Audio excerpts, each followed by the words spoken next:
Salai Story Channel gi mahut sinduna mayam pumnamakpu thoibi kaisamna taramna oksabaga loinana ikok nona khurumjari. Ngasisu mahusagum mayam gidamakta yamna nungairaba phunga wari ama puduna laksari. Wari asigi mamingna pharaga lawba nungsiba aduga wari asibu ibirakpana cheng mitai. Hauzik mayam gi maphamda wari asi kudol tamjari mayam puna taminarasi. Nongalamdaigi amam angan sinaramdaigi matamni nongsu thili tai tumbada yam nungaiba mangmakta manglabasu mikap thokpada kauriitaba mikupni aduna laikaya dugi mipung khudingmak makhol mawa amata tanadana yam nungai na tumnari aduba lairil tombidi masamanai pha mamai isang mamituna ngakra mamitongna iyung makut masasina nupadongna iringling mayangsu ikangkang kusukumen thokta khai Magi mapuroiba thoibana nungaina tumjariba phamungdugi kangkhaldu haidorakle hairaga. Aina somda tumma phangdakhai migi labukta thumba lu langkai du nga huraluri aduga mana kaya nungaina tumlibanuni. Masaka si yeguni kaya nungsi khrabano kaya phajakrabano ba thoibase aigidi iwai puroiba oirasu aina mangondagi chai manga kaktane halisi adusu aina namdana pharaga lesinbiriba Laitadi kaino asuk yamna masak matau phasakraba ipang pangjaba iwasibo miyu engadro adunabu maga pattat kai nungsinasaba aigine talingzel do aina kharaidagino madugi lukhrabi masado amuk ningsing leisibo adugi saruk aigi wa ipuroiba phajaba thoibase haudoklaga ainu hurhalakliba nga mayamse yenghange thoiba hagolo mitpango tu kainom yengzau laune tabra thoiba Sisi mitpango haibani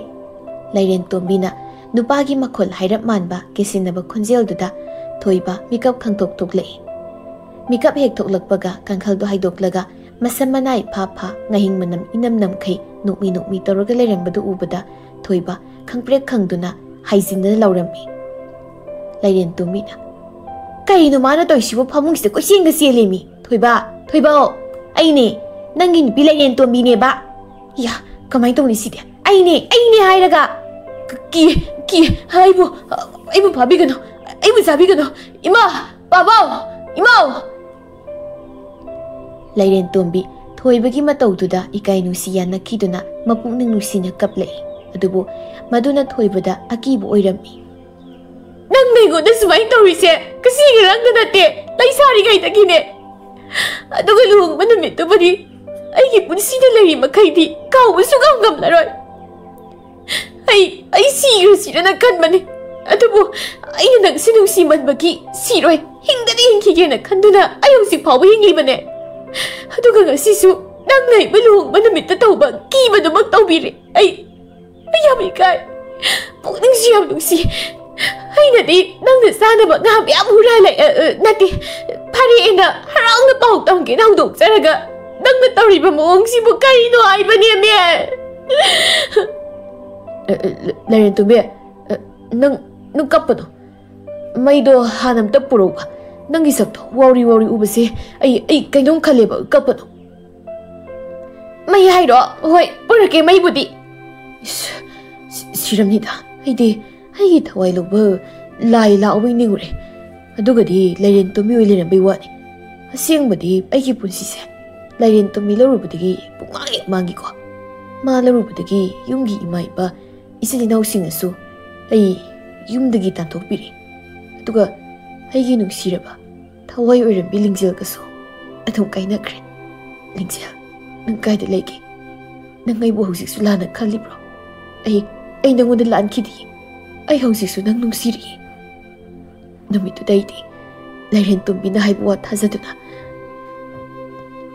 Mi kana sulaina taba yumduda nang na ingai do leiri sango haidana Lairen tombi na haibudugi ay sango bani adugati nang sumisu kanam leiramdana Lairen tombi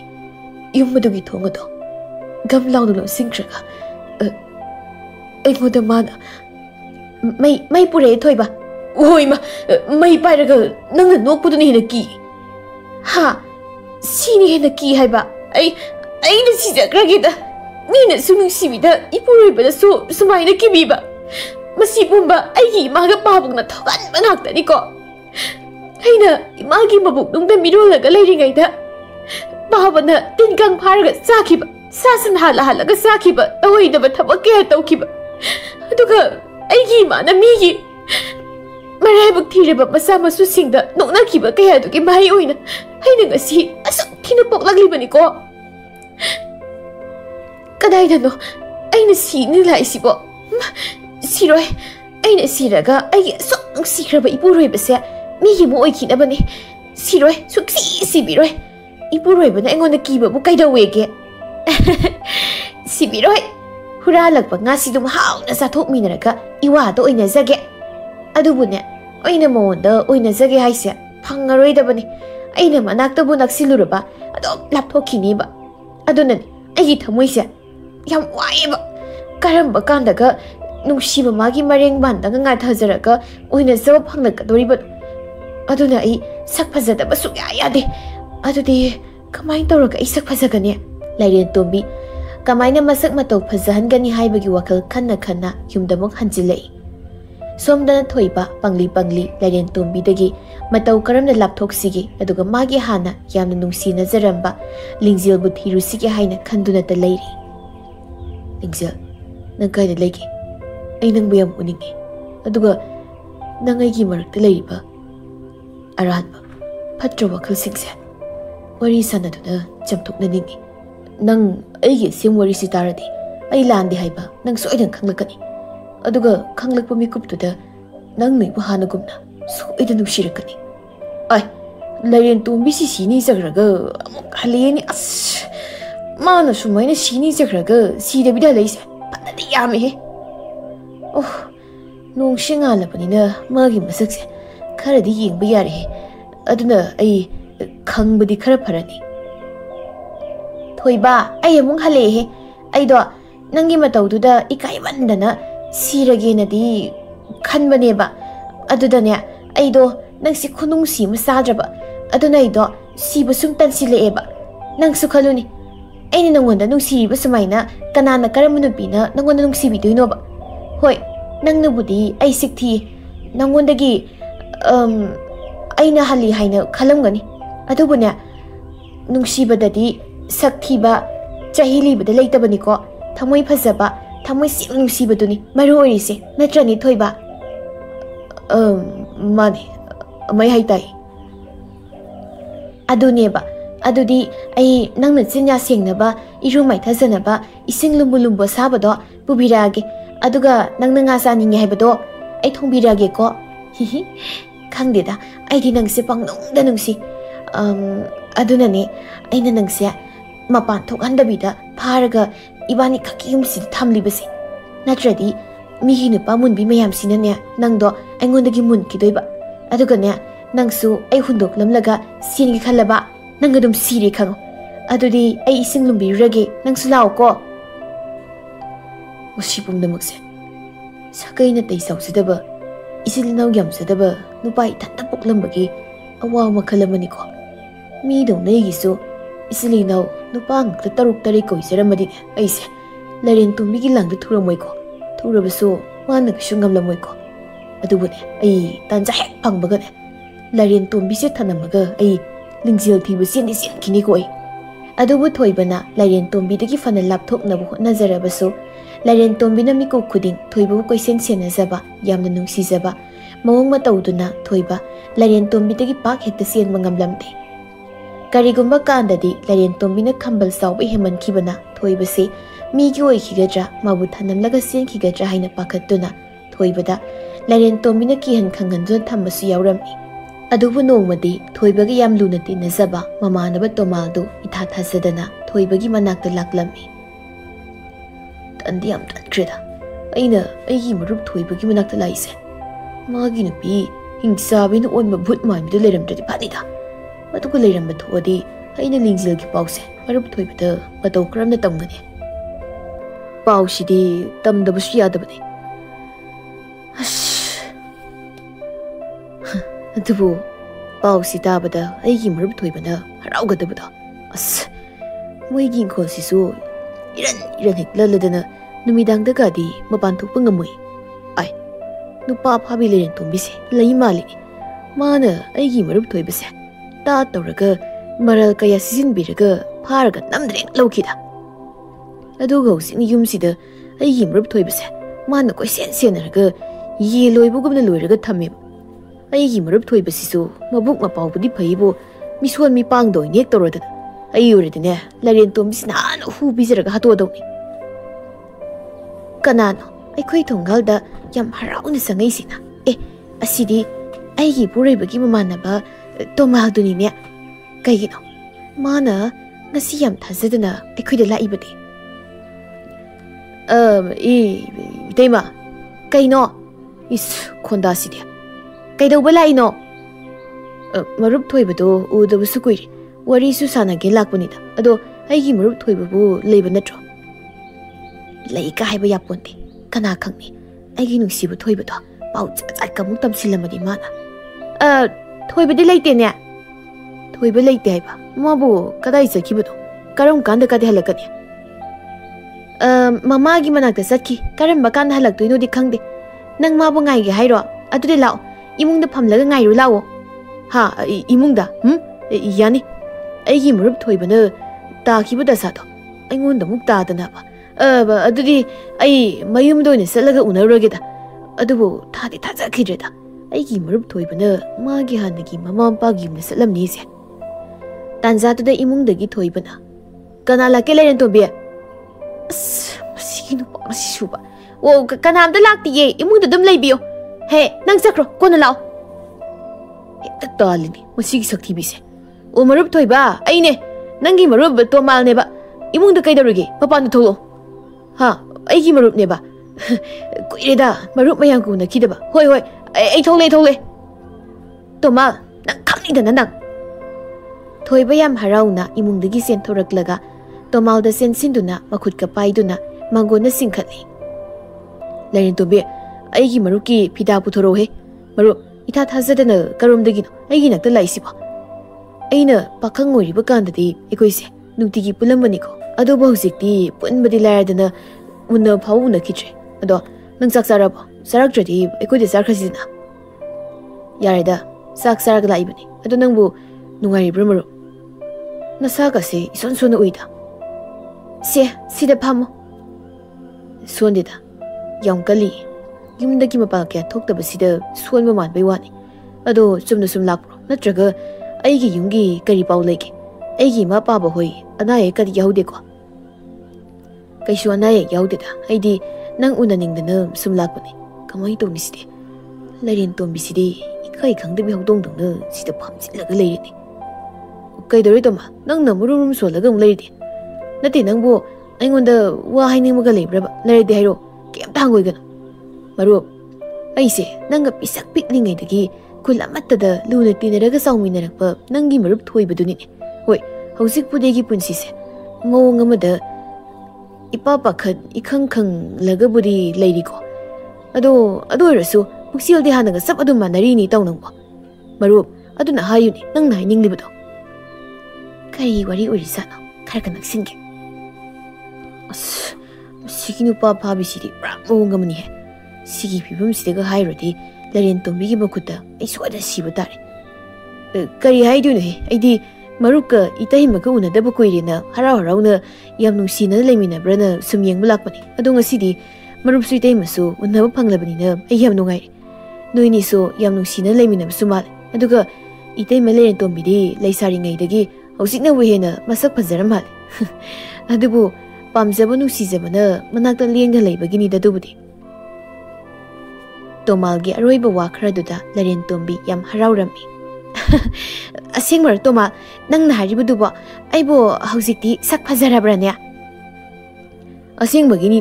hanaga yengnawradi yam phajarena kusu kumen gase mangal ga khara leire khara su noira mali aduga yengone itai magi khusa kasina u kang masa dawna tanawrodana kaya phajakramno kariba u kang masa dawna aigi kusi tanaweba nate thambau dawna tanawrodana pok launa thek to bu male haibani haidani marup thoiba hai aidi seral tural tarureni khangdida toma ꯑꯩꯁꯨ ꯍꯥꯟꯅꯒ ꯌꯥꯝ ꯃꯥꯟꯅꯗ꯭ꯔꯦ ꯌꯥꯝ ꯍꯣꯡꯉꯦ ꯃꯁꯤ ꯄꯨꯝꯕ ꯅꯨꯡꯁꯤꯕ ꯃꯥꯅ ꯉꯥꯛꯇꯅꯤ ꯑꯗꯣ ꯑꯩ ꯉꯥ ꯂꯧꯔꯛꯀꯦ ꯉꯥ ꯆꯥꯈꯣꯀꯣ ꯑꯩ ꯌꯥꯝꯅ ꯐꯖꯊꯣꯛꯑꯃꯤꯅ ꯍꯥꯏꯔꯛꯄꯁꯤꯗꯤ ꯑꯩ ꯌꯥꯝ ꯍꯔꯥꯎꯏꯗ ꯇꯣꯃꯥ ꯅꯪ ꯐꯝꯃꯝꯈꯣꯀꯣ ꯑꯩ ꯉꯥꯃꯨ ꯈꯔ ꯂꯧꯔꯛꯀꯦ ꯅꯪ ꯉꯥꯃꯨ ꯆꯥꯈꯣ ꯀꯔꯤꯅꯣꯅꯦ ꯉꯥꯃꯨ ꯂꯧꯔꯛꯀꯦ ꯉꯥꯃꯨ ꯆꯥꯈꯣ ꯁꯤꯕꯣ ꯑꯣꯏꯗ ꯇꯟꯖꯥ ꯆꯥꯔꯤꯉꯩꯁꯤꯗ ꯑꯩꯅ ꯍꯥꯏꯒꯦ ꯂꯥꯛꯏ ꯋꯥꯁꯤꯡꯁꯦ ꯊꯣꯏꯕꯗ ꯁꯠ ꯍꯥꯏꯍꯧꯔꯒꯦꯗ ꯊꯣꯏꯕ ꯃꯨꯟꯅ ꯇꯥꯎꯀꯣ ꯑꯩꯅ ꯍꯥꯏꯗꯤ ꯋꯥꯁꯦ ꯂꯤꯡꯖꯦꯜꯗꯣ ꯉꯔꯥꯡ ꯑꯩꯈꯣꯏꯗ ꯂꯥꯛꯑꯝꯃꯤ ꯂꯤꯡꯖꯦꯜꯕꯣ ꯅꯣꯏꯗ ꯂꯥꯛꯑꯝꯃꯤ ꯍꯥꯏꯕ ꯇꯨꯃꯤꯟꯅ ꯑꯗꯨꯝ ꯇꯥꯎꯍꯦ ꯂꯩꯔꯦꯟ ꯇꯣꯝꯕꯤꯅ ꯑꯃꯨꯛ ꯇꯥꯈ꯭ꯔꯗꯤ ꯗꯣꯁꯥꯃꯨꯛ ꯇꯥꯅꯤ ꯂꯤꯡꯖꯦꯜꯗꯣ ꯑꯩꯈꯣꯏꯗ ꯂꯥꯛꯑꯝꯃꯤ ꯌꯥꯝꯅꯁꯨ ꯀꯞꯄꯝꯃꯤ ꯃꯥꯗꯣ ꯅꯪ ꯂꯥꯟꯗꯦ ꯅꯪꯅ ꯃꯥꯕꯨ ꯌꯥꯝꯅ ꯅꯨꯡꯁꯤꯌꯦ ꯍꯥꯏꯕꯁꯦ ꯈꯪꯂꯛꯄ ꯃꯥꯜꯂꯤ ꯑꯗꯨꯒ ꯂꯩꯔꯦꯟ ꯇꯣꯝꯕꯤꯅ ꯇꯧꯗꯨꯅ ꯅꯪ ꯐꯥꯈꯤꯕꯅꯤ ꯍꯥꯏꯕꯁꯦ ꯍꯧꯖꯤꯛꯇꯤ ꯂꯤꯡꯖꯦꯜꯁꯨ ꯅꯣꯏꯒꯤ ꯏꯃꯨꯡ ꯃꯅꯨꯡꯁꯨ ꯂꯣꯏꯅ ꯈꯪꯂ ꯃꯥꯜꯂꯤ ꯑꯗꯨꯅ ꯍꯧꯖꯤꯛꯇꯤ ꯂꯤꯡꯖꯦꯜꯅ ꯅꯪꯒ ꯑꯃꯨꯛꯇꯪ ꯎꯅꯕ ꯄꯥꯝꯃꯤ ꯃꯥꯜꯂꯤ ꯌꯨꯝꯒꯤ ꯃꯤꯁꯨ ꯅꯪꯒ ꯂꯩꯔꯦꯟ ꯇꯣꯝꯕꯤꯒ ꯈꯥꯏꯗꯣꯛꯅꯅꯕ ꯇꯧꯔꯅꯤꯅ ꯍꯥꯏꯕꯅꯤ ꯇꯣꯃꯥꯜꯒꯤ ꯋꯥꯗꯨ ꯇꯥꯕꯗ ꯊꯣꯏꯕ ꯌꯥꯝꯅ ꯍꯔꯥꯎꯔꯝꯃꯤ ꯁꯣꯝꯗ ꯂꯩꯔꯦꯟ ꯇꯣꯝꯕꯤ ꯃꯣꯟꯗꯥ ꯑꯃꯗ ꯐꯨꯡꯒꯥꯗ ꯃꯩ ꯍꯧꯒꯠꯇꯨꯅ ꯉꯥ ꯀꯟꯅ ꯂꯧꯔꯤ ꯊꯣꯏꯕꯅ ꯑꯗꯨꯒ ꯑꯩꯒꯤ ꯂꯤꯡꯖꯦꯜꯗꯨꯕꯨ ꯅꯍꯥꯟ ꯀꯥꯏꯗ ꯂꯩꯔꯨꯒꯦ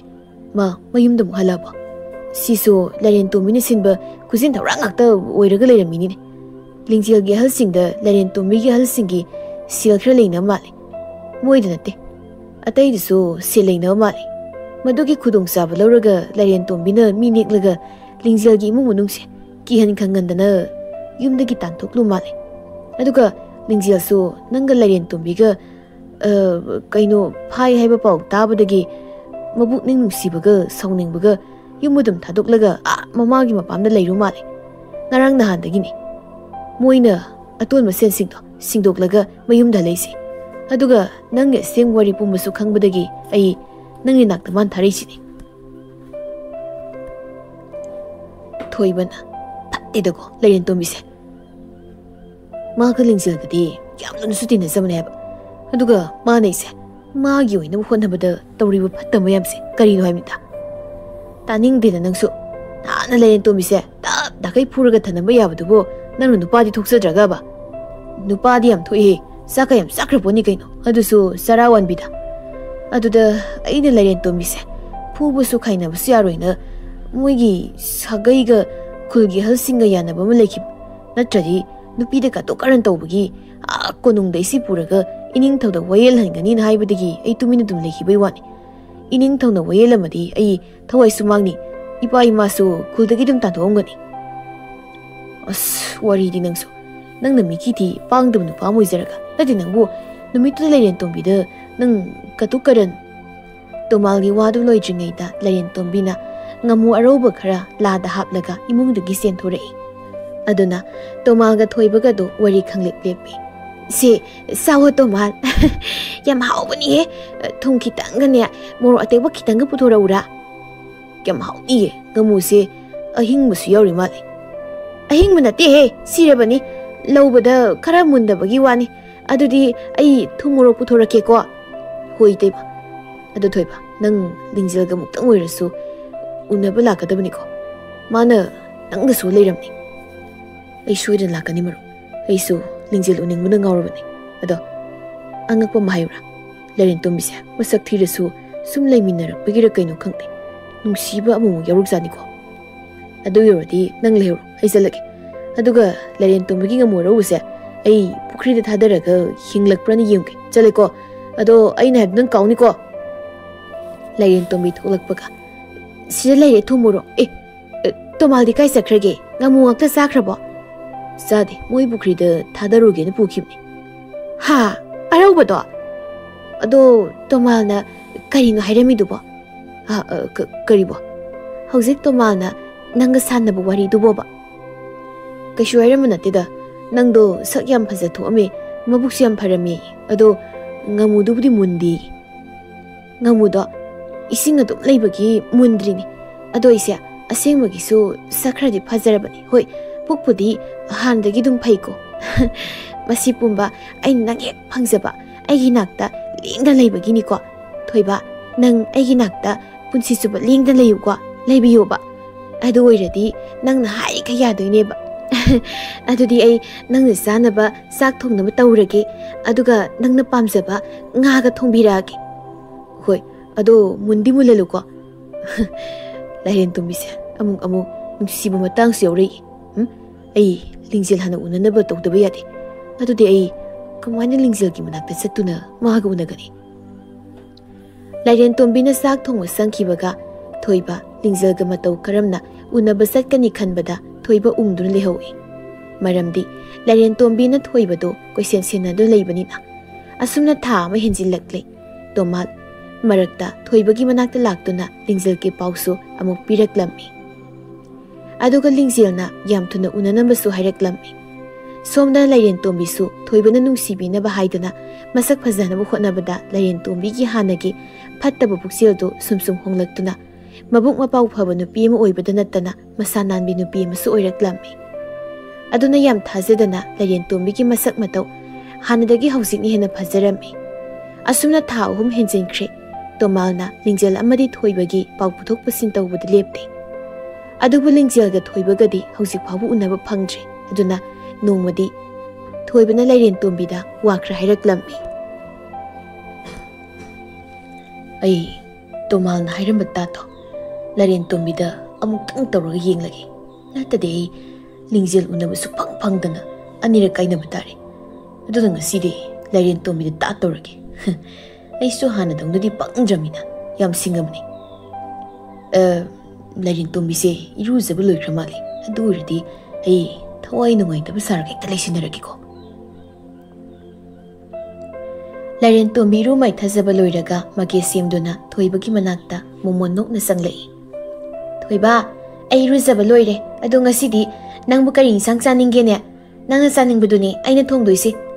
ꯀꯔꯤꯒꯤꯅꯣ ꯑꯩꯒꯤ ꯊꯣꯏꯕꯅ ꯃꯊꯣꯏ ꯑꯁꯨꯛ ꯌꯥꯝ ꯅꯨꯡꯉꯥꯏꯇ ꯂꯩꯔꯝꯃꯤꯁꯤꯗꯤ ꯊꯣꯏꯕ ꯅꯪ ꯀꯩꯗꯧꯔꯒꯦ ꯍꯥꯏꯌꯨ ꯅꯪ ꯀꯩꯗꯧꯔꯒꯦ ꯊꯣꯏꯕ ꯀꯔꯤꯅꯣ ꯑꯩꯒꯤ ꯂꯥꯏꯔꯦꯟ ꯇꯣꯝꯕꯤꯁꯤ ꯅꯣꯡꯃꯒꯤ ꯁꯨꯝ ꯐꯖꯊꯣꯔꯛꯏꯁꯤꯅ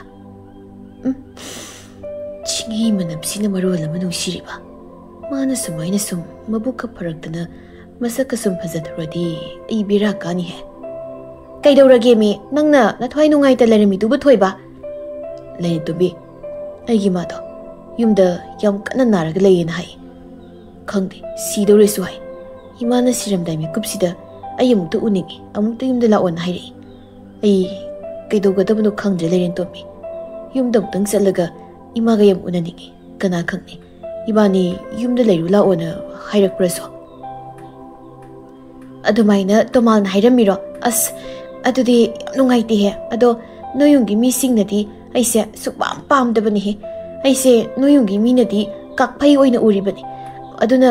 ꯂꯩꯔꯨ ꯂꯥꯛꯑꯣ ꯀꯥꯗꯤ ꯍꯥꯏꯔꯛꯀꯗꯧꯕꯗꯤ ꯃꯥꯟꯗꯦ ꯑꯗꯨꯒ ꯑꯩꯅ ꯅꯪꯁꯦ ꯁꯨꯛꯆꯠ ꯑꯃꯨꯛ ꯆꯠꯍꯟꯅꯤꯡꯗꯕ ꯊꯥꯏꯅꯒꯤ ꯋꯥꯅꯤꯗ ꯍꯧꯖꯤꯛꯇꯤ ꯅꯪꯁꯨ ꯍꯥꯟꯅꯗꯧꯅꯗꯤ ꯇꯧꯗ꯭ꯔꯦꯗꯅ ꯑꯗꯨꯒ ꯇꯣꯃꯥꯜꯅꯁꯨ ꯅꯪꯒꯤ ꯃꯔꯝꯗ ꯏꯃꯥ ꯄꯥꯕ ꯍꯣꯏꯗ ꯑꯐꯕ ꯉꯥꯛꯇ ꯋꯥ ꯍꯥꯏꯕꯗꯒꯤ ꯏꯃꯥꯒ ꯄꯥꯕꯒꯗꯣ ꯏꯕꯥꯅꯤꯗ ꯁꯥꯎꯕ ꯐꯔꯦꯅ ꯍꯥꯏ ꯈꯪꯗꯦ ꯑꯩ ꯏꯃꯥꯒꯤ ꯃꯅꯥꯛꯇ ꯌꯥꯝ ꯆꯠꯅꯤꯡꯉꯤ ꯆꯠꯂꯨꯒꯦ ꯂꯥꯏꯔꯦꯟ ꯇꯣꯝꯕꯤ ꯂꯥꯏꯔꯦꯟ ꯇꯣꯝꯕꯤ ꯇꯨꯃꯤꯟꯅ ꯋꯥꯈꯜ ꯉꯥꯏꯍꯥꯛ ꯈꯜꯂꯒ ꯀꯔꯤꯒꯤꯅꯣ ꯑꯩꯒꯤ ꯏꯄꯨꯔꯣꯏꯕꯅ ꯑꯩꯉꯣꯟꯗ ꯑꯁꯨꯛ ꯌꯥꯝ ꯀꯤꯔꯤꯁꯤꯕꯣ ꯁꯨꯃꯥꯏꯅ ꯁꯨꯝ ꯇꯧꯔꯗꯤ ꯑꯩꯁꯦ ꯃꯤ ꯑꯃꯠꯇ ꯅꯨꯡꯁꯤꯕꯤꯔꯔꯣꯏ ꯍꯣꯏ ꯇꯧꯕꯕꯨꯗꯤ ꯑꯩꯅ ꯊꯣꯏꯕꯗ ꯀꯤꯍꯟ ꯈꯪꯍꯟꯈꯤꯕ ꯃꯌꯥꯝꯒꯤꯗꯨꯕꯨꯗꯤ ꯑꯣꯏꯗꯣꯏꯅꯤꯀꯣ ꯑꯗꯨꯕꯨ ꯑꯩ ꯍꯧꯖꯤꯛꯇꯤ ꯑꯗꯨꯃꯥꯏꯅꯗꯤ ꯇꯧꯕꯤꯔꯔꯣꯏꯒꯦ ꯑꯗꯨꯒ ꯁꯦꯟꯅꯕꯗꯤ ꯂꯦꯞꯄ ꯌꯥꯗꯦ ꯅꯠꯇꯗꯤ ꯅꯨꯄꯤ ꯑꯇꯩꯅ ꯑꯃꯨꯛ ꯑꯩꯒꯤ ꯊꯣꯏꯕꯁꯦ ꯑꯩꯉꯣꯟꯗꯒꯤ ꯃꯨꯟꯈꯤꯅꯤ ꯀꯔꯤ ꯈꯜꯂꯤꯅꯣ ꯌꯥꯔꯣꯏ ꯍꯥꯏꯔꯤꯔꯣ ꯑꯣ ꯑꯗꯨꯗꯤ ꯑꯩꯁꯦ ꯑꯩꯒꯤ ꯏꯃꯥ ꯃꯁꯛ ꯐꯥꯎꯕ ꯎꯕ ꯐꯪꯗꯅ 이마도 시키더리바. 이마 나짜는 우버 팡드나 시키더라보고. 이마 나짜랑 뻥함드레 이마 나짜랑 뻥함드레. 아이나 가이드 야로이나 하기게 나시디 이마기 만한테 쌀로로. 아도 아이수 라가니 너기 통갈다 아이 낭가이도 레가니. 아 낭수 라가니. 나타디 ꯆꯠꯄ ꯌꯥꯔꯣꯏ. ꯊꯣꯏꯕ ꯑꯇꯩ ꯄꯥꯝꯕꯩ ꯂꯩꯇꯕꯅ ꯂꯥꯏꯔꯦꯟ ꯇꯣꯝꯕꯤꯁꯨ ꯄꯨꯔꯒ ꯃꯇꯝ ꯀꯨꯏꯔꯕꯒꯤ ꯇꯨꯡꯗ ꯊꯣꯏꯕ ꯃꯥꯒꯤ ꯑꯁꯦꯡꯕ ꯈꯨꯡꯒꯪ ꯃꯌꯨꯝꯗꯨꯗ ꯆꯠꯂꯝꯃꯤ. ꯑꯗꯨꯒ ꯂꯥꯏꯔꯦꯟ ꯇꯣꯝꯕꯤꯁꯨ ꯊꯣꯏꯕꯒꯤ ꯃꯥꯡ ꯊꯥꯗꯨꯅ ꯊꯣꯏꯕꯕꯨ ꯅꯨꯄꯤ ꯃꯌꯥꯝꯗꯒꯤ ꯀꯣꯏꯁꯦꯟ ꯁꯦꯟꯅꯗꯨꯅ ꯆꯠꯂꯝꯃꯤ. ꯂꯥꯏꯔꯦꯟ ꯇꯣꯝꯕꯤꯒꯤ ꯃꯇꯧꯗꯣ ꯑꯎꯕꯁꯤꯡꯅꯗꯤ ꯅꯣꯛꯅꯕꯁꯨ ꯌꯥꯎꯔꯝꯃꯤ ꯑꯗꯨꯒ ꯃꯋꯥ ꯃꯄꯨꯔꯣꯏꯕ ꯁꯦꯟꯅꯖꯕ ꯅꯨꯡꯁꯤꯖꯕꯗꯨ ꯎꯔꯒ ꯀꯜꯂꯛꯄ ꯅꯨꯄꯥ ꯅꯨꯄꯤꯁꯨ ꯌꯥꯎꯔꯝꯃꯤ ꯑꯁꯨꯝꯅ ꯈꯨꯜ ꯌꯧꯔꯛꯄꯒꯗꯤ ꯊꯣꯏꯕ ꯂꯥꯛꯄꯒꯤ ꯄꯥꯎꯁꯤ ꯇꯣꯝꯆꯥꯅ ꯂꯤꯡꯖꯦꯜꯗ ꯄꯥꯎ ꯑꯃꯨꯛ ꯄꯤꯔꯝꯃꯤ ꯑꯗꯨꯒ ꯊꯣꯏꯕꯅ ꯃꯌꯨꯝꯗ ꯆꯪꯈ꯭ꯔꯒ ꯂꯥꯏꯔꯦꯟ ꯇꯣꯝꯕꯤꯅ ꯃꯥꯒꯤ ꯃꯌꯨꯝꯒꯤ ꯊꯣꯡꯒꯥꯜꯗ ꯉꯥꯏꯗꯨꯅ ꯂꯩꯍꯧꯏ ꯑꯗꯨꯕꯨ ꯂꯥꯏꯔꯦꯟ ꯇꯣꯝꯕꯤ ꯃꯅꯦꯝ ꯃꯀꯨꯒꯤ ꯃꯅꯥꯛꯇ ꯆꯪꯕ ꯉꯝꯗꯕ ꯀꯧꯁꯨ ꯀꯧꯁꯤꯟꯕꯤꯔꯛꯇꯕꯗꯨꯗ ꯃꯕꯨꯛꯅꯤꯡ ꯅꯨꯡꯁꯤꯗꯨꯅ ꯇꯨꯃꯤꯟꯅꯁꯨ ꯀꯞꯂꯝꯃꯤ ꯊꯣꯏꯕꯒꯤ ꯃꯄꯥꯅ ꯏꯄꯥꯒꯤ ꯊꯣꯏꯕ ꯏꯆꯥꯅ ꯌꯨꯝꯗ ꯍꯜꯂꯛꯄꯁꯤ ꯏꯄꯥ ꯑꯗꯨꯝ ꯅꯨꯡꯉꯥꯏꯈ꯭ꯔꯦꯗ ꯅꯃꯥꯒ ꯑꯩꯒꯅ ꯏꯆꯥ ꯂꯥꯟꯗꯦ ꯏꯆꯥꯕꯨ ꯃꯁꯛ ꯊꯤꯈ꯭ꯔꯕꯤ ꯆꯨꯝ ꯃꯥꯟꯕꯤ ꯅꯨꯄꯤꯗꯨꯅ ꯇꯥ ꯇꯧꯗꯨꯅ ꯂꯥꯡꯊꯥꯛꯇꯨꯅ ꯐꯥꯕꯅꯤ ꯍꯥꯏꯕꯁꯦ ꯈꯪꯂꯛꯄꯗꯅꯦ ꯅꯃꯥꯒ ꯑꯩꯒꯅ ꯏꯆꯥꯒꯤ ꯃꯅꯥꯛꯇ ꯂꯥꯛꯇꯨꯅ ꯏꯆꯥꯕꯨ ꯌꯨꯝꯗ ꯄꯨꯔꯛꯂꯒꯅꯦ ꯌꯨꯝꯗ ꯂꯦꯡꯗꯅ ꯊꯝꯒꯦꯕꯨꯗꯤ ꯈꯟꯕꯗꯤ ꯀꯨꯏꯔꯝ ꯑꯗꯨꯗ ꯅꯇꯨ ꯆꯨꯝ ꯃꯥꯟꯕꯤꯗꯣ ꯂꯩꯔꯝꯅꯤ ꯏꯅꯔꯛꯀꯅꯤꯅ ꯈꯟꯕꯗꯅꯦ ꯁꯨꯛꯂꯥꯛ ꯍꯦꯛ ꯂꯥꯛꯅꯤꯡꯗꯕ ꯑꯗꯨꯕꯨꯅꯤ ꯉꯁꯤ ꯏꯆꯥꯅ ꯌꯨꯝꯗ ꯂꯥꯛꯄꯁꯦ ꯃꯁꯤꯃꯨꯛ ꯄꯦꯟꯕ ꯏꯄꯥ ꯂꯩꯇ꯭ꯔꯦ ꯏꯄꯥ ꯄꯦꯜꯂꯦ ꯅꯨꯡꯉꯥꯏꯔꯦ ꯅꯆꯦ ꯑꯅꯤꯅ ꯄꯥꯎꯁꯤ ꯇꯥꯔꯗꯤ ꯍꯔꯥꯎꯕꯅꯁꯨ ꯂꯣꯏꯗꯧꯔꯤꯅꯤ ꯅꯄꯥꯅ ꯍꯥꯏꯔꯤꯕ ꯋꯥꯁꯤꯡꯁꯦ ꯑꯁꯦꯡꯕ ꯉꯥꯛꯇꯅꯤꯅꯤ ꯃꯥꯒꯤ ꯊꯣꯏꯕ ꯑꯗꯨ ꯊꯣꯏꯕ ꯊꯣꯡꯒꯥꯜꯗ ꯃꯧ ꯃꯁꯥ ꯅꯥꯟꯕꯤ ꯃꯁꯛꯀ ꯔꯥꯁꯤ ꯂꯩꯕꯤ ꯃꯐꯝꯗꯨ ꯂꯩꯍꯧꯔꯤꯁꯤꯕꯨ ꯀꯅꯥꯅꯣꯅꯦ ꯃꯄꯤꯁꯨ ꯇꯩꯊꯣꯛꯍꯧꯏ ꯃꯥꯏꯗꯣ ꯀꯞꯄꯤꯔꯁꯨ ꯈꯪꯗꯦ ꯑꯁꯦꯡꯕ꯭ꯔꯅꯤ ꯃꯃꯥ ꯑꯩꯕꯨ ꯑꯃꯨꯛꯇ ꯌꯦꯡꯂꯨꯒꯦꯅꯦ ꯏꯃꯥ ꯃꯥ ꯀꯞꯍꯧꯋꯦꯕ ꯑꯁ ꯑꯗꯨꯗꯤ ꯑꯩ ꯊꯋꯥꯏ ꯌꯥꯝ ꯅꯨꯡꯉꯥꯏꯇꯦꯍꯦ ꯏꯃꯥ ꯃꯥꯗꯣ ꯑꯇꯩ ꯀꯅꯥꯁꯨ ꯅꯠꯇꯦ ꯑꯩ ꯐꯥꯔꯒ ꯂꯧꯕꯤ ꯂꯥꯏꯔꯦꯟ ꯇꯣꯝꯕꯤꯗꯨꯅꯤ ꯍꯥ ꯃꯥꯕꯨ ꯁꯛꯊꯤꯕꯤ ꯏꯃꯧ ꯑꯔꯤꯕꯤꯗꯨꯅꯦꯕ ꯃꯥꯗꯤ ꯃꯁꯛ ꯌꯥꯝ ꯑꯣꯜꯂꯦꯅ ꯍꯥꯟꯅꯗꯤ ꯆꯨꯝ ꯃꯥꯟꯕꯅꯤ ꯍꯧꯖꯤꯛꯇꯤ ꯃꯧ ꯔꯥꯁꯤ ꯂꯩꯕꯤ ꯌꯥꯝ ꯃꯥꯜꯍꯧꯏꯅꯦ ꯏꯃꯥ ꯃꯥ ꯍꯥꯟꯅꯒ ꯌꯥꯝ ꯃꯥꯟꯅꯗ꯭ꯔꯕꯅꯤ ꯃꯥ ꯌꯥꯝꯅ ꯃꯕꯨꯛꯁꯨ ꯐꯔꯕꯅꯤ ꯃꯁꯛꯁꯨ ꯌꯥꯝ ꯐꯖꯔꯕꯅꯤ ꯑꯗꯨꯒꯅꯦ ꯃꯥꯅ ꯑꯩ ꯅꯨꯡꯁꯤꯕ ꯈꯨꯅꯨꯡꯁꯤꯁꯤꯗꯤꯕꯀꯣ ꯍꯥꯏꯗꯅ ꯀꯥꯟꯅꯗꯦ ꯂꯤꯟ ꯍꯪꯉꯣꯏ ꯄꯥꯝꯕꯒꯨꯝꯕꯅꯤ ꯇꯨꯃꯤꯟ ꯂꯩꯌꯨꯍꯦ ꯀꯔꯤ ꯄ꯭ꯔꯃꯥꯟ ꯈꯨꯇꯧ ꯂꯥꯛꯇꯧꯅꯣ ꯑꯁꯦꯡꯕꯅꯤ ꯃꯥ ꯃꯁꯛ ꯊꯤꯖꯩ ꯍꯥꯏꯕꯩ ꯋꯥꯅꯤ ꯃꯊꯃꯣꯏꯗꯤ ꯌꯥꯝ ꯐꯖꯕꯅꯤ ꯃꯥꯅ ꯍꯥꯟꯅ ꯐꯠꯇ꯭ꯔꯤꯗꯣ ꯑꯇꯩꯒꯤ ꯅꯠꯇꯦ ꯑꯩ ꯄꯥꯝꯃꯟꯕꯒꯤ ꯈꯝꯕꯟ ꯆꯥꯎꯃꯟꯕꯒꯤ ꯃꯥꯒꯤꯗ ꯑꯣꯏꯅꯤꯡꯕꯒꯤ ꯑꯣꯏ ꯂꯩꯔꯝꯃꯤ ꯑꯗꯨꯗꯤ ꯅꯪꯅ ꯑꯃꯨꯛ ꯃꯥ ꯅꯨꯡꯁꯤꯔꯦ ꯅꯠꯇ꯭ꯔꯥ ꯅꯃꯥ ꯅꯄꯥꯒꯁꯤ ꯀꯥꯎꯔꯦ ꯍꯥ ꯅꯨꯡꯁꯤꯗꯦ ꯑꯩꯗꯤ ꯅꯃꯧ ꯅꯨꯄꯤ ꯂꯤꯡꯖꯦꯜꯗꯣ ꯌꯥꯝ ꯅꯨꯡꯁꯤꯔꯤ ꯑꯗꯨꯒ ꯑꯩꯅ ꯉꯁꯤ ꯌꯨꯝꯗ ꯂꯥꯛꯏꯁꯦ ꯏꯃꯥ ꯄꯥꯕ ꯅꯨꯡꯁꯤꯕꯒꯤ ꯂꯤꯡꯖꯦꯜ ꯎꯅꯅꯤꯡꯕꯒꯤꯅꯤ ꯍꯣꯏ ꯃꯔꯛꯇꯕꯨꯗꯤ ꯑꯩ ꯂꯥꯏꯔꯦꯟ ꯇꯣꯝꯕꯤꯁꯦ ꯈꯨꯅꯨꯡꯁꯤ ꯆꯥꯗꯦ ꯍꯥꯏꯇꯥꯏ ꯑꯗꯣ ꯏꯃꯥ ꯑꯩꯅ ꯃꯅꯤꯡ ꯊꯣꯡꯂꯣꯝꯗ ꯐꯥꯎꯔꯒ ꯂꯤꯡꯖꯦꯜ ꯎꯅꯔꯨꯒꯦꯀꯣ ꯃꯥ ꯑꯩ ꯉꯥꯏꯔꯒ ꯂꯩꯔꯝꯃꯅꯤꯕ ꯑꯗꯨꯗꯤ ꯑꯩ ꯆꯠꯂꯦꯍꯦ ꯃꯄꯥꯗꯨ ꯃꯄꯥꯟꯗꯒꯤ ꯏꯃꯨꯡꯗ ꯆꯦꯟꯁꯤꯜꯂꯛꯂꯒ ꯍꯩ ꯃꯃꯥ ꯑꯁꯤꯗꯤ ꯏꯆꯥ ꯅꯨꯄꯥ ꯐꯥꯔꯒ ꯄꯨꯈꯤꯕ ꯅꯨꯄꯤꯗꯨꯅꯤꯅꯦ ꯃꯥꯗꯤ ꯑꯩꯅ ꯊꯣꯡꯒꯥꯜꯗ ꯊꯣꯛꯂꯒ ꯌꯦꯡꯂꯨꯕꯗꯨꯗ ꯆꯦꯟꯁꯤꯜꯂꯛꯂꯒ ꯑꯩꯒꯤ ꯈꯣꯡꯒ ꯁꯣꯛꯂꯒ ꯈꯨꯔꯨꯝꯃꯛꯏꯅꯦ ꯏꯌꯥ ꯃꯥꯗꯤ ꯃꯁꯛꯀꯁꯨ ꯌꯥꯝ ꯐꯖꯔꯝꯃꯤꯅꯦ ꯊꯣꯏꯕ ꯃꯃꯥ ꯏꯆꯥ ꯊꯣꯏꯕꯗꯤ ꯀꯥꯏꯗ ꯆꯠꯈ꯭ꯔꯒꯦ ꯇꯞꯅ ꯀꯧꯍꯦ ꯅꯆꯥꯅꯨꯄꯥꯗꯣ ꯑꯩꯈꯣꯏ ꯑꯅꯤꯅ ꯌꯥꯝꯅ ꯄꯥꯝꯖꯕ ꯏꯃꯧ ꯅꯨꯄꯤ ꯂꯤꯡꯖꯦꯜꯒꯤ ꯃꯅꯥꯛꯇ ꯂꯤꯡꯖꯦꯜ ꯎꯅꯕ ꯆꯠꯈ꯭ꯔꯦ ꯏꯆꯥ ꯊꯣꯏꯕꯁꯦ ꯄꯪꯗ꯭ꯔꯦ ꯌꯥꯝ ꯁꯤꯡꯂꯝꯃꯦꯅꯦ ꯃꯣꯏ ꯃꯄꯥ ꯑꯗꯨꯒ ꯃꯥꯅ ꯉꯁꯤ ꯌꯨꯝꯗ ꯂꯥꯛꯏꯁꯦ ꯃꯥꯒꯤ ꯍꯤꯡꯆꯥꯕꯤ ꯃꯥꯟꯕꯤ ꯃꯇꯨꯗꯨꯗ ꯇꯥ ꯇꯧꯔꯒ ꯂꯥꯛꯄ ꯑꯣꯏ ꯂꯩꯔꯝꯃꯤ ꯑꯗꯣ ꯃꯁꯤꯒꯤ ꯅꯨꯄꯤꯁꯤꯅ ꯀꯃꯥꯏꯅꯅꯣ ꯃꯁꯛꯀ ꯌꯥꯝ ꯐꯖ ꯂꯩꯔꯝꯃꯤꯁꯤꯕꯣ ꯃꯁꯛꯇ ꯅꯠꯇꯦꯅꯦ ꯃꯕꯨꯛꯁꯤꯁꯨ ꯌꯥꯝ ꯐꯔꯕꯒꯨꯝ ꯇꯧꯏꯅꯦ ꯃꯃꯥ ꯅꯪꯕꯣ ꯇꯥ ꯇꯧꯔꯤ ꯑꯣꯏꯔꯝꯅꯤ ꯌꯨꯝꯁꯤꯗ ꯃꯧ ꯑꯣꯏꯅ ꯂꯩꯕ ꯌꯥꯅꯕ ꯑꯗꯨꯕꯨꯅꯦ ꯑꯩꯒꯤ ꯌꯨꯝꯁꯤꯗꯗꯤ ꯁꯨꯛꯆꯪ ꯆꯪꯍꯜꯂꯣꯏꯍꯦ ꯑꯗꯨꯕꯨ ꯃꯥꯒꯤ ꯍꯧꯖꯤꯛꯀꯤ ꯃꯑꯣꯡ ꯃꯇꯧꯗꯨꯗꯤ ꯇꯥꯠ ꯃꯥꯟꯗꯦꯕ ꯃꯃꯥ ꯍꯣꯏ ꯐꯔꯦꯁꯦ ꯏꯆꯥ ꯂꯥꯛꯄꯁꯤꯃꯨꯛ ꯅꯨꯡꯉꯥꯏꯕ ꯂꯩꯇ꯭ꯔꯦ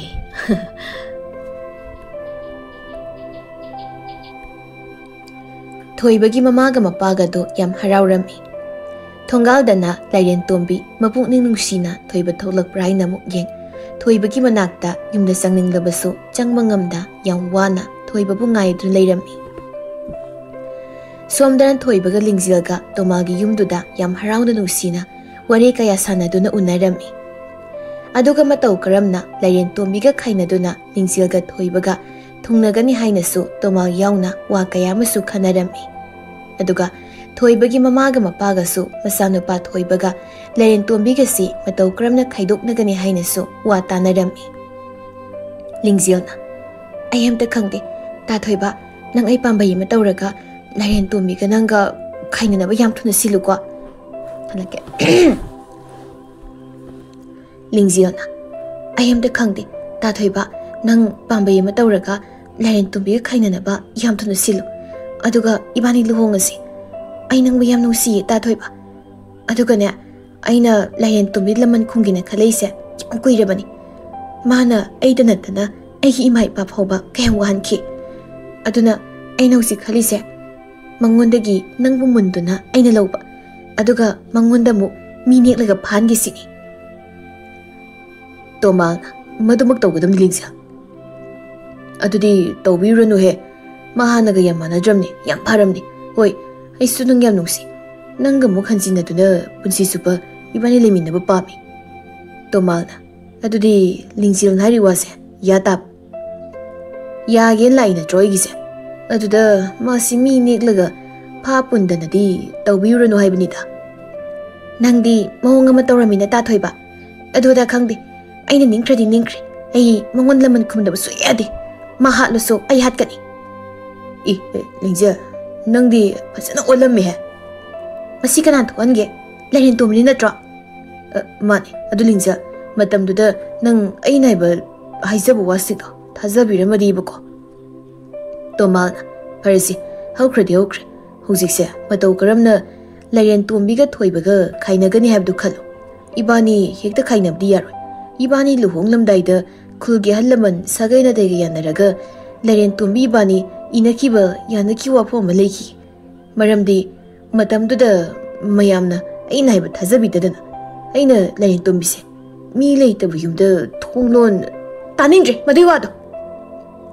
ꯇꯣꯃꯥꯜꯅ ꯑꯗꯨꯗꯤ ꯁꯨꯃꯥꯏꯅ ꯇꯧꯔꯣ ꯂꯥꯏꯔꯦꯟ ꯇꯣꯝꯕꯤꯁꯦ ꯌꯥꯝ ꯅꯨꯡꯁꯤꯕ ꯁꯥꯔꯒ ꯊꯦꯝꯗꯨꯅ ꯅꯣꯏꯅꯤ ꯏꯅꯈꯤꯕ ꯆꯦꯗꯣ ꯀꯥꯏꯗ ꯂꯩꯒꯦꯗꯣ ꯅꯪ ꯈꯪꯗꯣꯛꯅꯕ ꯍꯣꯠꯅꯔꯣ ꯑꯗꯨꯒ ꯆꯦꯗꯣ ꯍꯦꯛ ꯐꯪꯕꯒ ꯃꯩ ꯊꯥꯗꯨꯅ ꯃꯥꯡꯍꯟꯈ꯭ꯔꯣ ꯃꯗꯨꯒꯤ ꯃꯈꯥ ꯇꯥꯕꯗꯤ ꯂꯤꯡꯖꯦꯜꯒ ꯑꯩꯒꯅ ꯇꯧꯔꯒꯦ ꯑꯁꯨꯝꯅ ꯃꯣꯏ ꯑꯍꯨꯝ ꯋꯥ ꯇꯥꯅꯕ ꯂꯣꯏꯗꯨꯅ ꯊꯣꯏꯕ ꯇꯨꯃꯤꯟꯅ ꯌꯨꯝꯗꯃꯨꯛ ꯂꯥꯛꯂꯝꯃꯤ ꯌꯨꯝ ꯌꯧꯕꯒ ꯃꯃꯥꯒ ꯃꯄꯥꯒꯗ ꯊꯣꯏꯕꯅ ꯋꯥꯔꯤ ꯑꯃꯨꯛ ꯁꯥꯗꯅ ꯇꯥꯟꯅꯔꯝꯃꯤ ꯊꯣꯡꯒꯥꯜꯗ ꯂꯥꯏꯔꯦꯟ ꯇꯣꯝꯕꯤ ꯊꯣꯏꯕ ꯊꯣꯛꯂꯛꯄ ꯉꯥꯏꯕꯗ ꯃꯁꯥ ꯄꯨꯝꯕ ꯆꯣꯛꯊꯈꯩ ꯊꯣꯏꯕꯒꯤ ꯌꯨꯝꯗ ꯃꯤꯠꯀꯨꯞꯇ ꯌꯦꯡꯗꯨꯅ ꯌꯥꯝ ꯋꯥꯅ ꯉꯥꯏꯗꯨꯅ ꯂꯩꯔꯤ ꯊꯣꯏꯕꯒꯤ ꯏꯃꯥꯗꯨꯕꯨ ꯁꯤꯔꯕ ꯖꯥꯠꯂ ꯍꯧꯖꯤꯛ ꯐꯥꯎꯕ ꯑꯩꯒꯤ ꯊꯣꯏꯕꯗꯣ ꯃꯄꯥꯟꯗ ꯊꯣꯛꯂꯛꯇ꯭ꯔꯤꯁꯤꯕꯣ ꯅꯠꯇ꯭ꯔꯒ ꯃꯃꯥꯒ ꯃꯄꯥꯒꯅ ꯑꯩꯒꯤ ꯊꯣꯏꯕꯕꯨ ꯐꯥꯔꯒ ꯊꯝꯈ꯭ꯔꯕ ꯖꯥꯠꯂ ꯑꯗꯨꯃꯥꯏꯅ ꯇꯧꯕꯗꯤ ꯌꯥꯔꯣꯏꯍꯦ ꯑꯩꯒꯤ ꯊꯣꯏꯕꯅꯤ ꯀꯅꯥꯝꯇꯒꯤ ꯑꯣꯏꯕ ꯌꯥꯔꯣꯏ ꯊꯣꯏꯕꯅ ꯏꯃꯥ ꯕꯥꯕꯥ ꯑꯩ ꯑꯃꯨꯛ ꯆꯠꯂꯒꯦ ꯂꯥꯏꯔꯦꯟ ꯇꯣꯝꯕꯤꯁꯦ ꯀꯨꯏꯃꯟꯈ꯭ꯔꯦ ꯑꯩ ꯉꯥꯏꯕꯗ ꯋꯥꯔꯝꯃꯅꯤ ꯃꯄꯥꯅ ꯍꯣꯏ ꯍꯣꯏ ꯑꯗꯨꯒꯅꯦ ꯑꯩꯈꯣꯏꯅ ꯍꯥꯏꯕ ꯋꯥꯁꯤꯡꯗꯣ ꯑꯃꯠꯇꯗꯤ ꯀꯥꯎꯒꯅꯨꯀꯣ ꯏꯕꯥꯒꯤ ꯊꯣꯏꯕ ꯅꯪꯅꯦ ꯅꯪ ꯆꯨꯝ ꯃꯥꯟꯕꯤ ꯅꯨꯄꯤꯁꯤꯅ ꯉꯝꯍꯟꯒꯅꯨꯀꯣ ꯊꯣꯏꯕ ꯍꯣꯏ ꯏꯃꯥ ꯑꯩ ꯄꯪꯗ꯭ꯔꯕꯅꯤ ꯑꯩ ꯌꯥꯝ ꯁꯤꯡꯂꯕꯅꯤ ꯏꯃꯥ ꯑꯗꯣ ꯑꯩ ꯆꯠꯂꯦꯀꯣ ꯏꯃꯥ ꯕꯥꯕꯥ ꯂꯥꯏꯔꯦꯟ ꯇꯣꯝꯕꯤꯁꯦ ꯑꯩ ꯉꯥꯏꯕꯗ ꯋꯥꯕꯅ ꯂꯣꯏꯔꯝꯃꯅꯦꯕ ꯊꯣꯏꯕꯅ ꯏꯃꯨꯡꯗꯒꯤ ꯊꯣꯛꯂꯛꯄꯗꯨ ꯎꯕꯗ ꯉꯁꯥꯏ ꯃꯈꯩ ꯌꯥꯝ ꯋꯥꯅ ꯉꯥꯏꯖꯔꯝꯕ ꯂꯥꯏꯔꯦꯟ ꯇꯣꯝꯕꯤꯗꯨ ꯑꯋꯥꯕ ꯄꯨꯝꯕ ꯄꯨꯡꯀꯥꯎ ꯀꯥꯎꯗꯨꯅ ꯌꯥꯝ ꯍꯔꯥꯎꯅ ꯃꯥꯏꯊꯣꯡꯗ ꯃꯣꯃꯣꯟ ꯅꯣꯛꯅ ꯐꯨꯛ ꯍꯧꯒꯠꯂꯤ ꯑꯗꯨꯒ ꯏꯀꯥꯏ ꯅꯨꯡꯁꯤ ꯌꯥꯅꯅ ꯇꯧꯐꯝ ꯈꯪꯗꯅ ꯃꯈꯨꯠ ꯑꯅꯤꯗꯨ ꯍꯥꯏꯗꯨꯅ ꯊꯣꯏꯕꯗ ꯌꯥꯝ ꯅꯨꯡꯁꯤꯅ ꯌꯦꯡꯖꯩ ꯂꯥꯏꯔꯦꯟ ꯇꯣꯝꯕꯤꯒꯤ ꯃꯇꯧꯗꯨ ꯎꯕꯗ ꯊꯣꯏꯕ ꯏꯉꯛ ꯉꯛꯅ ꯀꯔꯤꯅꯣ ꯂꯥꯏꯔꯦꯟ ꯇꯣꯝꯕꯤꯒꯤ ꯃꯇꯧꯁꯤꯕꯣ ꯊꯥ ꯀꯌꯥ ꯎꯅꯔꯨꯗꯅ ꯑꯩꯒꯤ ꯂꯤꯡꯖꯦꯜꯅ ꯉꯁꯥꯏ ꯑꯩꯒ ꯎꯟꯅꯕ ꯃꯤꯀꯨꯞꯇ ꯍꯔꯥꯎꯕꯗꯒꯤ ꯃꯤꯀꯨꯞ ꯈꯔ ꯑꯩꯒ ꯎꯅꯔꯨꯗ꯭ꯔꯒ ꯍꯧꯖꯤꯛ ꯑꯩ ꯊꯣꯛꯂꯛꯄ ꯎꯕꯗ ꯂꯥꯏꯔꯦꯟ ꯇꯣꯝꯕꯤꯅ ꯍꯔꯥꯎꯕ ꯎꯕꯁꯤꯒ ꯃꯁꯤꯒ ꯍꯥꯏꯔꯗꯤ ꯂꯤꯡꯖꯦꯜꯅ ꯍꯔꯥꯎꯕꯗꯒꯤ ꯂꯥꯏꯔꯦꯟ ꯇꯣꯝꯕꯤꯅ ꯍꯔꯥꯎꯕꯅ ꯌꯥꯝ ꯍꯦꯜꯂꯤꯅꯦ ꯌꯦꯡꯉꯨꯅꯦ ꯀꯌꯥꯗ ꯍꯔꯥꯎꯔꯤꯕꯅꯣ ꯑꯗꯨꯕꯨ ꯃꯥꯅ ꯐꯅ ꯍꯔꯥꯎꯔꯕꯁꯨ ꯃꯥꯒꯤ ꯃꯥꯏꯊꯣꯡꯁꯤꯗꯤ ꯑꯩ ꯉꯥꯏꯕꯗ ꯋꯥꯕꯒꯤ ꯆꯣꯛꯊꯕꯒꯤ ꯃꯃꯤ ꯑꯃꯗꯤ ꯎꯔꯤꯀꯣ ꯃꯥꯒꯤ ꯃꯇꯧꯁꯤꯒ ꯍꯥꯏꯔꯨꯔꯕꯗꯤ ꯑꯩꯅ ꯉꯁꯤ ꯃꯉꯣꯟꯗ ꯃꯤꯅꯝꯂꯤꯕꯁꯦ ꯂꯥꯟꯕ꯭ꯔꯥ ꯍꯥꯏꯅ ꯈꯜꯂꯤꯕ ꯈꯪꯗ꯭ꯔꯦꯗ ꯅꯨꯡꯗꯝ ꯃꯃꯥꯒꯤ ꯂꯤꯂꯥꯁꯤ ꯊꯣꯏꯕ ꯏꯃꯥꯕꯨ ꯀꯌꯥꯝ ꯀꯟꯅ ꯉꯝꯍꯧꯗꯒꯦ ꯌꯥꯝ ꯀꯟꯅ ꯉꯝꯗ꯭ꯔꯗꯤ ꯑꯩ ꯉꯥꯏꯈꯣꯏꯔꯥ ꯅꯪ ꯏꯃꯥꯒꯤ ꯃꯅꯥꯛꯇ ꯂꯩꯈꯤꯒꯦꯔꯣ ꯅꯠꯇ꯭ꯔꯒ ꯑꯩ ꯏꯃꯥ ꯄꯥꯕꯒꯤ ꯆꯥꯛ ꯊꯣꯡꯕꯤꯔꯝꯃꯨꯔꯥ ꯑꯗꯨꯕꯨ ꯑꯩꯅ ꯊꯣꯡꯕ ꯆꯥꯛ ꯏꯟꯁꯥꯡꯗꯣ ꯏꯃꯥꯒ ꯄꯥꯕꯒꯗꯗꯤ ꯆꯥꯕꯤꯔꯣꯏꯀꯣ ꯌꯥꯅꯤꯗ ꯏꯃꯥꯗꯣ ꯌꯥꯝ ꯐꯧꯔꯦ ꯑꯗꯨꯒ ꯑꯩ ꯂꯥꯛꯄꯗꯒꯤꯁꯨ ꯍꯦꯟꯅ ꯃꯁꯥ ꯀꯟꯈꯠꯍꯧꯔꯦ ꯑꯗꯣ ꯅꯪ ꯑꯩ ꯉꯥꯏꯕꯗꯤ ꯌꯥꯝ ꯋꯥꯕ꯭ꯔꯣ ꯌꯥꯝꯅ ꯋꯥꯏ ꯑꯗꯣ ꯍꯧꯖꯤꯛꯇꯤ ꯋꯥꯔꯝꯕ ꯄꯨꯝꯕ ꯂꯣꯏꯅ ꯐꯈ꯭ꯔꯦꯗ ꯁꯦꯡꯉꯕ꯭ꯔꯅꯦ ꯑꯗꯨꯗꯤ ꯌꯨꯝꯗ ꯍꯜꯂꯁꯤꯔꯣ ꯍꯜꯂꯁꯤ Asumna Lairen Tombiga Thoibagadu Mabanagi Yumdam Halaklami, Aduga Numit Sidagi, Ngasai Yumdagi Hairpa Singdugi Matung Inna, Thoibana Lairen Tombibu, Yamna Nungsiba Saduna, Moi Anina Inakiba, Sesang Singdo, Kadai the Lake Handuk Nabu Narami. Aduga Thoibagi Mataududa, Lairen Tombidi Harau Kiduna, Handagi Hena, Lairen Tombina Thoibabu, Nungsizaba, Luna Tausaba Helaklami. Asumna Numit Krani Hokre, Tomsasu, Thoibagi Manak the Hek Laktuna, Mama Pagi Madi, Lingzilgi Pausilak Puslipti. Adubu Thoibadi, Lairen Tombida, Nungsiba Sana Sana, a Singmaki, Lairen Tombibu Yamna Nungsi Kirami. Aduna Lingzilgi Wakalsu, Nungmo Nomagi, Sumlap Thoraklami. Nungmadi Tomalda, Yam Tazadana, Thoibana Kangsau Saugalaklami. Marup Tomal, Nangna, I Lakbase. Nungmata, a power powder Lakti, but Tangadi, Yungi Bogam the Taman, I'm the Tanning. Curry Negiside. I in a puri pausibo, tanning di, Adudi, Nangling Silgi pausiso, tanning jaha. Tanning di, Magura so, no Dara Nunga Pong, the productive. Lingzil the so, I know she was some mansilactre, Maito. Laren to Millaman coming Mandana, I wonder, Hana don't know she was Saraga, I say, Magi Kulai on a Sinaraga, Laren to Bigi Matakta, Laman Kumapam, some mansilabni. Is Toiba City, Mong Matoromidan City. Mom the lady me. Adugane, Laren Tombise, Sa, San, Hui hold on the Mase, I kill in a bin to pin habise, Gaugono. No pee with the Kainabaya Bagi Mong the Matam Dudana. I you are much of a pout, Tabi the Kai, I say. Oak the banana, my the powder, Kupanga Taram like a Lord Trigger, housing the Magilaman Kumlam Dida, I know she was Saragalak. Mana, I tam wasting no siribadi, Madame Duda, I get a Wimasa Kangdana, Karigisian Credo. Adudi, Noi Anigi the Mukta, Huran, Badona, to mean Pau Pubi, Base, upon Mamita, the Roboco. Laren Tombi, Saxang the Gitora Glaka. Karitoro Gitoiba, Nanawa, Kanaka, Nangangi Dubo, Nati, Tomandaga, Nanga Sabi Reba, Yariko, Tomanda Sabibaga, Nungsidra, Mana, Nanginak the Galak Pirise, Toma, Ai, Sakti the Rabani, Saxarga Saikoa. Oh, Hoi Tame, Sarga Satui. Ausiti, Itam the Tom was saying songs, Yam Haurientai. A same so hovernia. Hanadi, Yam Hawk the Baneba, Adudi, I Sakti Rukigiko. Laren Tombina, Mabuksum Parapi, Lingzilana Patabini Pisum Olakpi. Laren Tombina, one moment, the Noklaga, Masaksum Pazaturapi, Lingzilana, Sauraga, Sum Labaki, Masaksum Tizilak. Sumana sum already, a himrup isam sumsaba, ipang pangzaba toibase. Larian Tombi dum wakinibo. Karino nang the Mongang dubo, a Kashungang dida, Kainum sum canmani, Kanina, Adoma, law, Saxatorasi, Hoi, Satorasi. Tomal, Larian Tombina Tom was saying sangdo, Nasisu, Yam Hauna Sadunam Hanki. Aduga Tomal, Toibagi Mamagama Paga dasu, Lingzil dasu. Thoibagi ahong wakalon amadi Lairen Tombiga Thoibaga yam nungaina harauna leminaba punsidugi warisu loina lirami. Tomalgi pausi tabada Lingzil haipam tawpam khangdaba asauba haidu oikirami. Aduga Thoibagi mamaga mapaga nadi masanupa Thoibasi Lairen Tombina mahito sinbikra haina mukhalami. Aduna nongmadi Thoibagi mamaga mapaga do Thoibagi yumda laklami. Aduga Lairen Tombi phuduna Thoibabu yumda puraklagi haina su khalami. Adubu mamaga mapaga na Thoibagi yum yorokpadadi Thoibaga Lairen Tombiga yum masaduda yam harauna nungsina lairamba amadi Lairen Tombina manema kulakpada harauzaba pena seba tawbirakpaduna Thoibagi mamaga mapaga do pambai amata leitabana Lairen Tombigi makok nanthaduna angang thuna yauzaro haina bor piramlaga yumdahan kirami. Adubu Lingzildi Lairen Tombida laman kumningbagi mayaina Thoiba pambagi mayaiga yamna phattabi nupi haibdu oirami. Aduna Lingzilna oktaba ngausinaba nupa manga selpiduna neklami. Aduga Lairen Tombiu phaduna mafam khangduna manghan kinabasu hairami. Pausi Tomalsu khanglami. Ai gumdana Lingzil sidi marup Thoibana haibdu sumledana. Aduda Lairen Tombise soidan sirani ai Thoibada pausi tamlaga Lairen Tombise kalandaba yadi. Hujikte isu Lingzildagi Lairen Tombini hena phana nungsina ureba. Adui matakta Lingzildi aingonda magi pakon siba khakta. Aduga Lairen Tombidi aingonda luna tawba. ahau ahau pizaba khaktani aduna hayeng kona aina waba kanda aingonda thamoi singna mateng pangbirikadabase Lairen Tombi khaktani Lingzildi magi thabak ek loikibada aigase hana yenglakadaw mi oijab aduna ayosik Lairen Tombi se kandaba suyayade adubu ngasidi thiengle thoi boidi satpada mammani aduna hayeng ayunga taita salaga thoi baga Lairen Tombi ga hairake Tomsan hayeng ngairingaida Lingzilgi anekpa mi singduna ngasiga hingsimaktada Lairen Tombi bu hatpa salami adubu thoi baga Lairen Tombi gadi karimta khangsadana yam harauna nungsinana wari sana sana tum thakirami Lingzilgi phattaba anekpa miyoi mangaduna thoi bagi yum hek kyobaga thoi bagi yum adugi maningthong adu phakaiduna imungda thangmasa amumga sanglaklammi phattaba nupa amana nupi se adum hatu amasida pharaga puraga wanamni tapna tapna ngangnasi tu siki kasida moini tumlamdong mali aduna tumina sanglaga thangs ita thillaga hatlamasi nupa taiduna hoi hoi adudi khongthangdo tapna tapna aduga ne mami singdo kumjino ko nupa sina akhoi saksi ukrabadi hayeng soidana pharak tanarkan yengone moini se kaya tanu sina tumlamino ne matamanghalugumse nupi siki makhong makut kana pairo kana masimi lako thang sin thillaga nupi se lamake aduga akhoi tumin sakrasi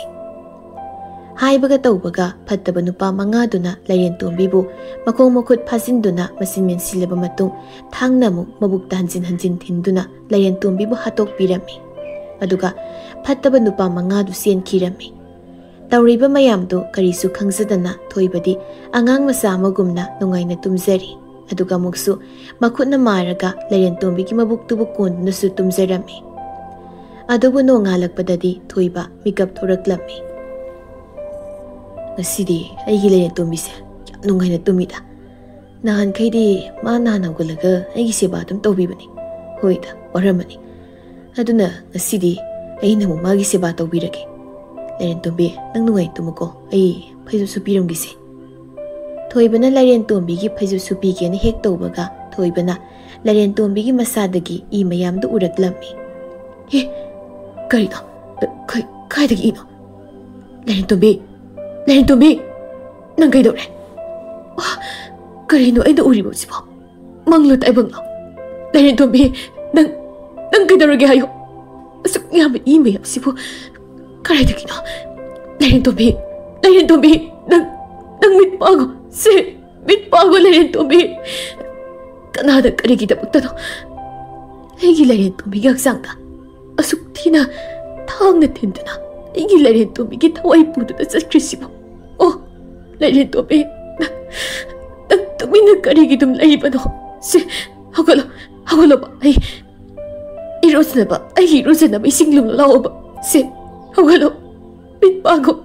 nang ay nungsitraba se mit pago ay ko na nungsini yenglo oh Lairen Tombi thoibana fana kauduna so Lairen Tombi mikap amuk hana thoklakidri adubu Lairen Tombi gi thawai dubudi thoibagi manaktagi lapna chatpa ngamdana thoibagi matawdu uraga kaptuna koipai paidu leirammi tanjaduda tomalsu thoibagi manakta pautamba laklammi adubu oiramliba matawdu uraga tomalsu makok paiduna masapumba thak niktun leikirami ngak leiraga lekai mi singsu khangnarak tun laknarami aduga tomalna yam pendaduna Lairen Tombi kanana hatpano haibadu mayamda hairami aduna Lingzilsu maraibak thiduna khullekai amadi Lairen Tombi gi sagaina taisingna phaduna warakpada natana konungda puduna ningthauda wayal halami